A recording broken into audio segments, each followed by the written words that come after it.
Hi there. Today on Lydia's Books, I want to talk about all the books coming out in April. There are a lot of them too. I mean, compared to February, where there's not a lot of books in the cold, terrible months of February, of butt end of winter. We're looking down the barrel of May right now. That's Halloween, so maybe that's why there's so many books coming out right now. But yeah, there's a lot to choose from. I've picked my favorite 13 based on the storyline, how horror-y it is to me. Kind of foregoing any of the thriller titles, which sometimes I do pepper into these lists, and foregoing a lot of the YA, which I also sometimes do pepper into these lists, and really focusing on horror. So I am in my happy place with this clutch of books. And you'll also notice, at least I notice, there's not a real trend. I'm often picking on books and being like, oh, the yellow text, that's a big trend, or everyone's doing woodcuts these days. Every single cover here offers something different. We're going to start out right away with April 2nd, Adam Nevill's book, Monumental. And a lot of people have been waiting for a new Adam Nevill, so this is interesting. And I feel that this synopsis is very similar to past Adam Nevill works that people have really appreciated, like Ritual. So Monumental, the cover is very typical of Adam Nevill's most recent work. I'd say the last 5 years or so. I think he's adopted this cover style for a lot of things, and it is a black background with white text for the most part, except sort of this gold sans serif no cap spelling, which is typical as well, in kind of a gold color for the title, and this sort of wispy, ghosty looking wolfen face peering out of the darkness. And it's really like a watercolor graphite negative space thing we're playing with here. The only real color aside from the text is the red eyes. So disaster strikes quickly and without warning. What should have been a glorious weekend of kayaking and camping in a secluded beauty spot is transformed by a scream. The first crisis initiating a deadly momentum that accelerates as the valley reveals itself to Marcus and his 5 companions. I see some parallels here with Ritual, of course. They're trespassing on strictly private land. There's only one way out, an escape route closed until the next high tide fills the estuary. In 12 hours' time, so that's a long time to be secluded. Recreation becomes survival. Marooned, unable to summon help, harassed by dire and worsening circumstances, the ties that bind the expedition are stretched taut. If they snap, vital cooperation will unravel and the group's members' damning secrets will be revealed. Okay, so much like the Ritual, this reminds me a lot of The Descent, where it's this group of people and they get at one another, kind of, right? So I'm really hoping for that great character development that we see from Adam Nevill, aside from just really poetic prose. The cover, of course, in keeping with things like on my reading pile, All the Fiends of Hell, except instead of red for the design of that interesting beast in sort of like suggestions of graphite whitewash, pen strokes, and teeth, it's white on the cover of Monumental. So yeah, looking forward to that, as no doubt a lot of people are. Up next is another book that I've been looking forward to. I'm actually reading the e-arc right now of Blood Trail by Matt Query and Harrison Query, and you may remember those authors as the brothers behind the book Old Country, which I really liked. A lot of people didn't, and it was surprising to me because I thought that was a breath of fresh air to be like taking sort of almost like trapped in your home horror crossed with folk horror. I just absolutely fucking love that book. So yeah, Blood Trail, the first chapter I loved, the synopsis I loved. I got into the second chapter and I was just like, what the hell? But we're back on track with the next chapter. So yeah, if you're reading it and if you've like put it down because that second chapter was just way too in the Oval Office Situation Room, because I fell for the description. Now the cover, of course, is cool. It looks more like a thriller than a horror. And who knows, maybe with that second chapter it is. We'll find out. It says Blood Trail in big text. Kind of like a very bold micro serif thing. It looks a lot like the font I use here on the channel, Boucherie Bold. And it just says Blood Trail, and it has a bluish cyan sort of misty forest at night with a road cutting through it. And what we see are the tail lights done on a time-lapse sort of photograph. And I think it looks pretty cool. And it takes away from the whole blood trail sort of animalistic or creature feature possibilities to something a little bit more concrete, like cars, taillights, metal things, man in the nature. It's not just all a forest tale. Although I really do like the title of Blood Trail. Clark Rickert was once the most prolific big game hunter and poacher throughout the Rocky Mountain West, but he had lost both his son and his wife. He then turned away from hunting. Now a game warden working with the very law enforcement officers that once pursued him so aggressively, Clark is overwhelmingly successful at his job. It's great to know your prey, right? So when there's a string of disappearances in rural Montana, Clark is selected to join a task force on an operation targeting a mysterious, violent cult in the area. As he works to uncover the truth, Clark begins to be plagued by visions and starts to realize that there's a deeper purpose to this assignment and that the cult might be up to something far more terrifying than anyone would have guessed. I really loved that first chapter. Really, it did grab me quite a bit, and it was harrowing, and it was violent, and it wasn't supernatural or horror-y. It was kind of thrillery, kind of procedural, but yeah, violent. It was fun. So yeah, I have high hopes for Blood Trail. Blood Trail will be coming out April 7th, and also on April 7th, another book that maybe has a lot of people very excited. Bodies of Work, a novella by McLeod Chapman. Now, I really like this, and I think that it will appeal to people who liked things like The Collector. I think that kind of plays into this. There's another film whose title escapes me 100% right now, and it is An Orchid Collector. Editing Lydia here. The film I was trying to remember was called Decay. That's a 2015 psychological thriller horror that is written and directed by Joseph Warner-Chaney, who had girls break into his house, and they were there to see the creepy orchid collector, and he stumbles upon them. One of them has an accident and hurts herself in the building, and the horror film unfolds from there, which reminds me quite a bit of this. This is Bodies of Work. The cover is also what reminds me of it. Instead of orchids, it's butterflies, which is typically what a collector collects, and it's got a woman's face. She's holding a large butterfly up in front of her, and the text Bodies of Work is written in red, sort of like paint, and its brush strokes are very evident, and there's a bit of splatter that could be blood, could be paint, you never know, and then just a nice thick black serif font for the author's name. And the colors are kind of subdued, aside from the red, and the dark hair is sort of like an off-white tealy color. So I really like this cover quite a lot. Very effective, very intriguing, especially if you like titles like The Collector. At 66 years old, Winston Kemper has always been a non-entity. No one notices him. His simple existence barely registers for those who come into contact with him. Some call him feeble-minded. He is a janitor at a local church, a groundskeeper by default, and that's it. No friends, no family. When he's done with work, he returns home, a remote single-room apartment located above a garage, and that's where his true work begins. Winston is creating a fantasia which exists within words, images, and blood. As part of his art, he's been murdering forgotten women, poor souls who slip through the cracks of society, who no one is looking for, mothers, sisters, and daughters to someone, but no more. So, very intriguing with the less dead forgotten girls. Very scary premise, especially if you've followed news from the Highway of Tears and things like that.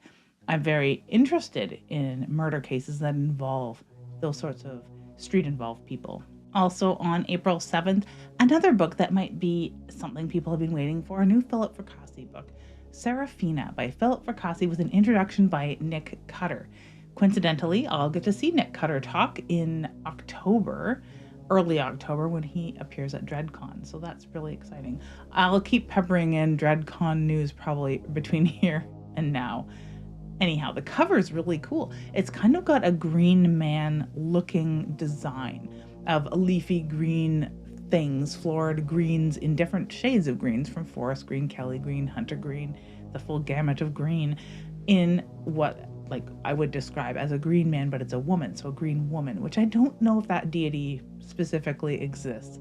Please enlighten me if it does. And the text is different because it is vertical text, spelling Saraphina down toward this face. It looks pretty cool to me. I like it quite a lot. Very intriguing.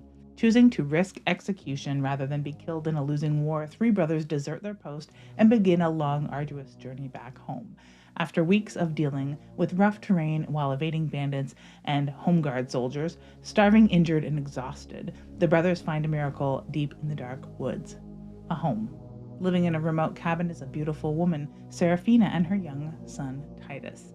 Saraphina takes the soldiers in, cares for them, feeds them, offers them a place to rest, but the younger of the brothers is wary. Something's not what it seems. After discovering a mysterious creek and a strange underground cavern, he gets a strong sense that the cabin, the fertile lands surrounding it, might be harboring something nefarious, terrifying, and dangerous. So yeah, of course, it's like Tom Bombadil's cabin with Goldberry gone completely wrong. And I am interested, very interested. I've not read any Philip Fracassi, I don't think. Probably because I often focus on oddball titles from authors I've never heard about, like this one coming up here, The Boatman by Alex Grecian, and this comes out April 7th as well. I love the cover. It's very basic. The summary actually would describe the title. I really should read the summary first, but we'll go ahead with the cover. It's blue. It's dark blue with lots of light blue and sort of like this almost a faceless, invisible man looking guy that's traced out in the waves with a top hat and a tie even. The tie is kind of evocative of the shape of a large ship, but you'll notice a little boat being rowed off to the side. It's really cool. Just very plain text too. It's pretty font forward, but it's very plain at the same time. Just a very thick Helvetica or an Arial Narrow, and it's all just very blue and white, but intriguing. Shortly after cruise ship the Maria Calypso embarks on its latest voyage, the passengers and crew notice someone in pursuit, an elegant figure wearing a white suit who somehow keeps pace with his rowboat. No matter how hard the crew pushes the engines, they can't escape the boatman. And it isn't long before the sinister and mysterious events begin to unfold on the Maria Calypso. What will it cost to learn the true nature of the man who hunts them, and will the price to keep on living prove to be so dear? So I take it that it's death pursuing them, but death in a suit and a rowboat. That's a neat premise. I'm interested. I'm very interested to see the length of this book. That's one thing I did not look up. If it's like a novella or a novel length book, it would be interesting to see the taffy pulled on that for a full novel length. And then we move to April 14th with another book that a lot of people have been anticipating, Ronald Malfi's book, The Hive. I listened to him be interviewed on This Is Horror, and it sounds like it's going to be a very, very long book. So if you're in for a doorstopper, I'm very interested to see how big of a book this is. I really like Ronald Malfi's work. The Hive has a cover. It's really quite plain again. Maybe that's the trend, plain covers of a hive, a honeycomb sort of thing. So people with that fear of pictures of things with holes in them won't like the cover at all, superimposed over a boy's face. The text is again that kind of slim serif, like a Trajan Pro font that I readily identify with Ronald Malfi. I think almost all of his books these days are set in this font, and it's suitable. It looks good. I like that his name is quite bold up top. One thing with authors, if you're that popular that your name sells, like Ronald Malfi, Stephen King, Clive Barker, whatever, you put that title, that name up there. James Patterson, I think all of his books have just James Patterson at the top, so that typically when they're in the spinner racks, you can see their names, or when they're stacked up with other books, the title doesn't matter, right? It's the author's name. And Ronald Malfi has joined those ranks now. But yes, The Hive. The residents of Mariner's Cove are changing. In the aftermath of a violent storm, a collective obsession is rapidly developing among the people of this quaint suburban neighborhood. Random everyday items left scattered upon lawns, streets, and the shoreline all seem to call out to them. And there's an item for almost anyone. So it's like if Needful Things wasn't a store and they just like scattered all the things. There's an item for almost anyone. And each item has a certain hold over the person who finds it. A hold that turns into unwavering infatuation. They hide their items from each other, obsess over them, and will do anything to protect them. So like cell phones? A young boy finds himself the possessor of a strange and inexplicable power. Is the arrival of this new power linked to the increasingly odd and dangerous behavior of the residents of Mariner's Cove? Has he been granted this power? in order to thwart whatever is about to happen to this small bayside community, or is there a more sinister purpose? The residents of Mariner's Cove are watching. Okay, very intriguing. I like when he sets things in these small seaside towns because he often does and does it so very well. So, I am very interested. I don't know if I want to read great big chunker books these days, but maybe it would be perfect for the fall. Also on April 14th, we have These Familiar Walls by C.J. Dotson. I had read a C.J. Dotson book, The Cut, last year, and it wasn't exactly my cup of tea. I really did like the setting, though, a lot. And I thought, you know what, this is an author to look out for, and here we are. These Familiar Walls, the cover is interesting to me in that they are using a very plain, narrow font, like Helvetica or whatever, tall, narrow font, but it's on fire. So you can hardly make out the letter forms to read this title. And I like that they're taking this gamble on destroying the typography, destroying the words that are being spelled in service of the fire, in service of the design, in service of the artwork. And maybe it's not so much on fire as it is smoking. It's kind of surrealist. I love the look of this. It's got that orange and green combination, terrible, clashing, yucky colors, but it draws you, especially with horror. If you're looking to be unsettled and disturbed, you looked at this cover and you're like, it's got terrible, murky green. It's a house at night with a light on, like house on the cover of the book is always a draw, but it's got this horrible, murky color, and it clashes with this horrible, stinking smoke. I just assume it's stinking, and it's challenging me to read it. Already, I'm intrigued, very intrigued. In 1998, desperate loneliness pushes preteen Amber to ignore the misgivings of her family, particularly her young sister, when she befriends a troubled new kid in the neighborhood, a boy with dead eyes, a fascination with fire, and no remorse. Their turbulent relationship is brief, but creates lasting consequences. 22 years later, in 2020, he resurfaces to kill Amber's parents and is in turn betrayed by his accomplice and killed in Amber's childhood home. That's holy tragedy. Just right there in this is probably the first chapter, right? Jesus. After the deaths, Amber inherits the house and, in an effort to save money, moves in with her husband and 2 children, hoping to reclaim some sense of stability in the grief and chaos surrounding her. Instead, she finds that the familiar walls are haunted by more than just the better memories of lockdown stress. She shifts in and out of dreamlike trances, her reflection won't meet her gaze, and a menacing voice whispers to her from the gathering shadows. Although she tried to brush off these strange happenings as stress-fueled hallucinations, Amber is soon forced to admit that something much more real and more dangerous haunts her family. But Amber has deadly secrets of her own and must resolve these long-buried truths or lose the life she's contrived for herself. Very interesting. It also helps my sister's name is Amber, right? I mean, I'm intrigued. I'm intrigued in a lot of ways here. So this is one to watch. As is this, also on April 14th. Those of you who love the mushroom thing that has been invading horror for the past, couple years, I guess ever since T. Kingfisher books became super popular, or The Last of Us became broke out of just a niche interest in video game culture. It became a show, it became huge, it became very popular, it became controversial, it had all those things going for it, and the mushrooms, right? So yeah, some people are probably as squicked out by this as they are honeycombs. I know I'm not. I'm here for it. I like this. I love this. It's also an interesting cover because we've got the text sort of woven into the picture again. This is another sort of trend. At least we're not dealing with 7 books that look exactly like that. And I think that they do call out to fans of T. Kingfisher books. Fans of the covers of T. Kingfisher books rejoice. This looks very similar, except it's on a black background with a lot more sort of jewel tones and coral tones going on in the design. It's not so stark. Laura Cranehill's Wife-Shaped Bodies. Absolutely love the cover of this. And the idea sounds pretty cool too.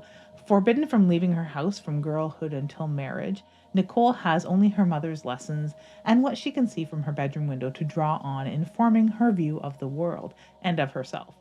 Taught that the mushrooms which cover the women in her village are repulsive, and rightfully so, and dangerous, she conforms to a rigid set of rules to protect herself and those around her. Nicole moves from one prison to another when married. An empty mansion on the very outskirts of town belonging to the husband that she's been promised since birth. As she haunts the edges of Silas's unknowable life and decaying home, maintaining control over her own transforming body becomes increasingly impossible. And when another wife with rebellious tendencies pays Nicole an unexpected visit, something within her cracks open. Their furtive explorations yield confusing answers, unearthing the long-buried secrets of generations of resentful brides that came here before. Unmoored, angry, and at last awakened, Nicole must reckon with who she really is and perhaps given in to what she truly wants. It feels like that's the whole story, like save the last chapter. I really hope that that is the first few chapters, the way a good summary ought to be written. I am very interested because I do like this idea. And this is mirrored in a book I just read, Nowhere Burning by Katrina Ward. I reviewed it previously. If you haven't seen, the link will be below. And it also kind of reminds me of like The People Under the Stairs, or a film that we covered on splatterpictures.net Dead Air podcast called Cobweb, where it's these kids or a kid that is like sequestered and not allowed to really go outside. And that is a theme that is reflected in this that I really like to see explored. And maybe it is sort of that thing, like we were all kept indoors, or a lot of us were kept indoors during the pandemic, and maybe that is how this is working its way out in horror, as we're dealing with a lot of people like breaking out of incredibly controlled and cloistered circumstances, especially children who really don't have a choice in the matter, which a lot of us didn't. Anyway, on to April 21st, we have something with a really, really beautiful cover, I think. Come Sing for the Harrowing by Dan Coxon. It has a foreword by Brian Evanson as well. And like I said, there's not one like trend throughout all of these books, but this is a trend we saw in the last couple of years, and it's always effective, especially when people have this huge love of folk horror that has resurged. Now, this looks like a woodcut. It's all in sort of like skin tones and blacks and reds. And I think that that is a lovely, lovely, lovely combination. And a lovely combination of text here too. Whoever designed this cover just really knew what they were doing. There's sort of like a harrowed looking, kind of depressed, or I don't know, ill looking person. Very Edvard Munch looking, impressionistic woodcut person here, and they have like a forest of something or a little village behind them. It's hard to really tell if it is or is not a graveyard. I think I just filling in blanks here mentally and want it to be a graveyard. It's got an old English font for Come Sing for the Harrowing, and the other text aside from this old English font, which is in that skin tone and red for the author's name, they pair it with a very plain Helvetica. So it's just a very smart choice as far as combining two fonts go. Really love this cover. From British and World Fantasy award-winning writer and editor Dan Coxon, Come Sing for the Harrowing is an uncanny folk horror collection for fans of John Langan and Robert Aikman. So it's just perfect. And this is, you would want this to come out in the fall though, right? Like, I mean, I would. Maybe if you have a October person state of mind, it fits any time, but yeah. A young man working as a tourist attraction is singled out for unholy transformation. A gang of burglars are ambushed with something otherworldly when they attempt to rob a local farm, and a daughter seeks revenge on her abusive father after his death.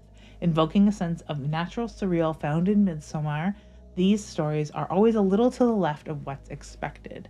So yeah, I am very, very intrigued, especially because I think this will be my Robert Aikman summer. As opposed to an anything girl summer, I really need to read Robert Aikman bad. So maybe I'll pick up this and that and make this summer a little more autumnal. Also on April 21st, we have Odessa by Gabrielle Sher, and it's an author I've never heard of. I'm quite interested though. I like the cover. It's got these sort of overlapped girls' faces in red, and she looks shocked and scared, like she just opened the door on Bluebeard's Cabinet of Curiosities or something. That's terrible. And it's kind of like in a cove kind of thing, so it gives sort of like maybe religious horror. And we have almost like kind of old English text for Odessa, and I think it's very a unique and very striking looking cover, so I like the typography quite a lot. Just very plain, very poster board, very 4-color. Yetta is a bright and quick teenage girl with a wild, searching spirit. Stifled by her mother's anxiety, her father's rules, and the path that has been laid out for her, she craves freedom, the edges of which she does not know. But her family has reason to be cautious and restrictive. Fear has wrapped itself around their shtetl. Jews are mysteriously disappearing, and there are whispers of an impending attack. When violence comes to their door, Yetta is killed. Her father, in his grief, fumbles through his nascent knowledge of ancient texts and old magic to bring her back. By some miracle, Yetta is returned.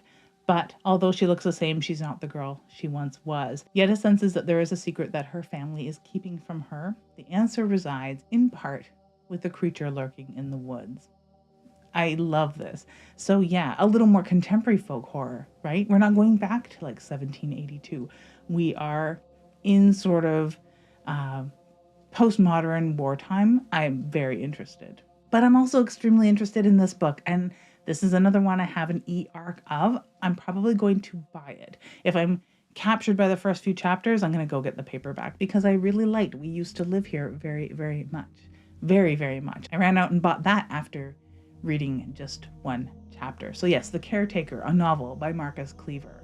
The cover is interesting to me because it is just like a greenish teal, maybe the greenish teal murky colors is the trend this month. It's just a forest kind of thing. You would say that this is also technically a book with a house on the cover, because in the very center of a circle that is masked out by larger boom circles, a graphic design friend of mine used to call them, it's a forest, and it's superimposed with a more different forest, and it's superimposed with the same forest again, and in the middle of the masked out area there's a window of a house. It's just surreal. It's cool looking, very graphic, very interesting, with the font. I think it's the same sort of font from We Used to Live Here. Yes, it is. Starting early, are we, Mr. Kliewer, with the almost like a Gilles kind of font, or maybe Futura. I think I talked about that font when I talked about this book. Absolutely love this. I think I'll love The Caretaker as well. I'm just excited. Caretaker, urgently needed. 3 days of work, competitive pay, serious applicants only. Macy Mullins can't say why the job posting grabbed her attention. It had the pull of a fisherman's lure, barbed hook and all, vaguely ominous. But after an endless string of failed job interviews, she's not exactly in the position to be picky. She has rent to pay, groceries to buy, and a younger sister to provide for. Besides, it's only 3 days' work. 3 days cooped up in a stranger's house, surrounded by Oregon coast wilderness. What starts as a peculiar side gig soon becomes a waking nightmare. An incomprehensible evil may dwell on this property, and Macy Mullins might just be the only thing standing between it and the rest of humanity.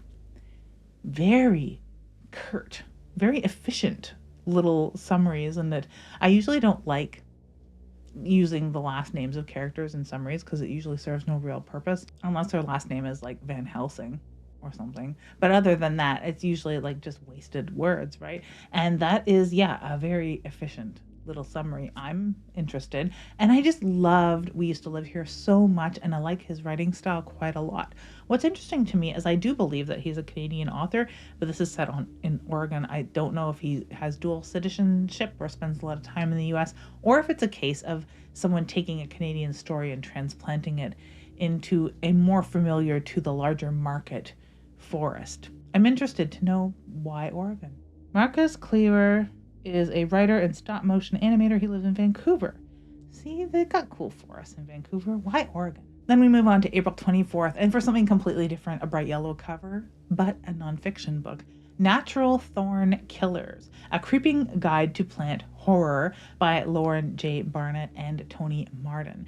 And the cover looks very cartoonish. It almost looks like a superhero drawing class or something. It's got, of course, kind of like a sci-fi 50s men's adventure, damsel in distress, being eaten by a giant plant, but the guy's in distress too, so it's great. I mean, it's interesting. But those who are fans of Plants That Kill horror film will really like this. Plant horror, the fear of flora, fungus, and intelligent mobile trees and vines has filled cinema screens for decades. From the vicious attacks of the triffids to the terror of airborne spores, filmmakers have postulated a wide variety of eco-terrors to try and take over or decimate the human population of Earth. In this book, the authors strap on their hazmat suits and wield their weed killer to venture into the fascinating world of arboreal monsters. Along the way, they consider flora from outer space, man-made monsters, mushrooms and fungi, killer trees, naturally evolved threats, grasslands and cornfields, and a cornucopia of other films related to the genre. Step inside and discover a wealth of cinematic delights dedicated to what happens when the plants take over. If you're interested in the movies that they talk about in this, there's a link in the description where you can check out the list of movies that they talk about in this book. Absolutely love it. As a film fan and co-host of a podcast where we talk about horror film all the time, I can't help but include these books. Sorry if it bumps out other fiction horror books. I think that this is just as important, and it's nice to have some non-fiction. There will be some non-fiction books I talk about in my next video when I talk about some of the books that I've bought recently and some of the books I'm looking to read soon. The final book on the list, Moka by Monica Kim.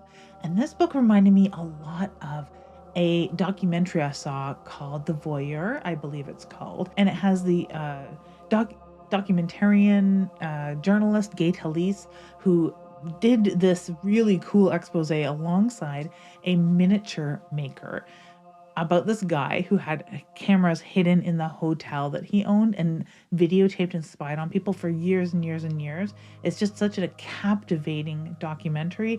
And this book, I want to read it so bad because I love that documentary so much. And that is Voyeur from 2017. But this is Moka by Monica Kim. And I didn't read the last Monica Kim book that everyone was very excited about.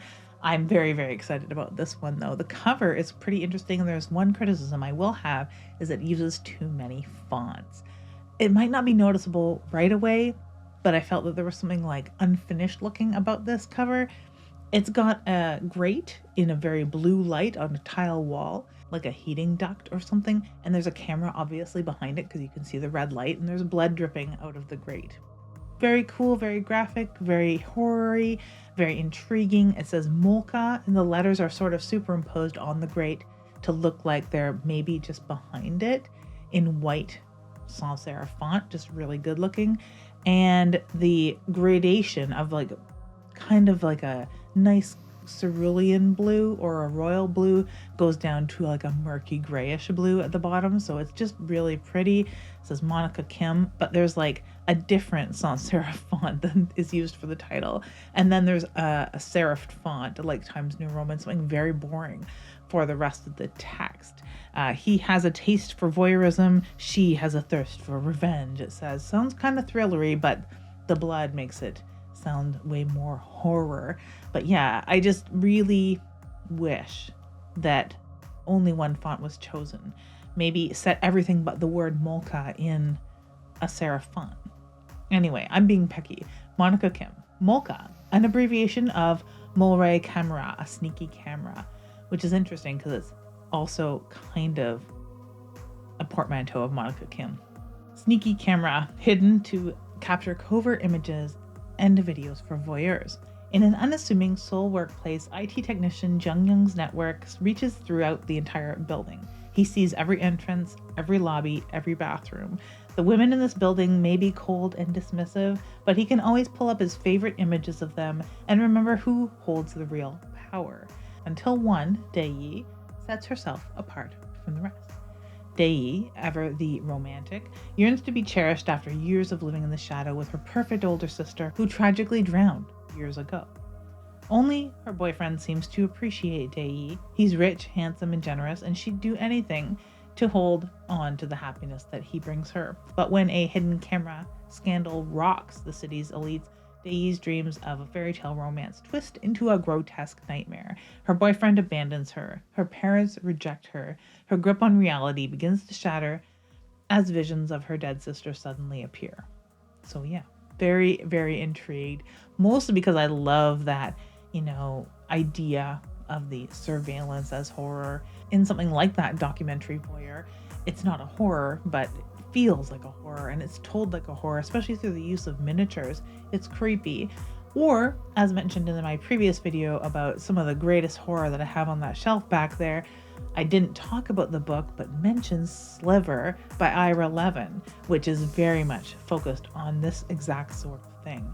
Someone who is a voyeur, recording people without their notice in a high rise. If there's anything in that list that you think I ought to pick up and have to read that you want to hear me talk about, let me know. Or if there's things that you have already read on that list, give us the heads up in the comments. Thank you so much for watching and have an ooky, spooky day.